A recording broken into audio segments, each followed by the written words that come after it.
నీతిమంతులు సింహము వలె ధైర్యముగా నుందురు. నీతిమంతులకు జయము కలుగుట మహాఘనతకు కారణము. నమ్మకమైన వారికి దీవెనలు మెండుగా కలుగెను. నిత్యరాజ్య వారసులగుటకు నీతిమంతులను అమర్చుచున్నావు.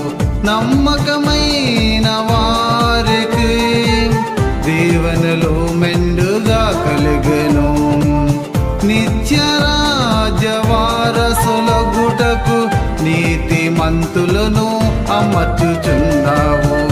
నీతిమంతులు సింహము వలె ధైర్యముగా నుందురు.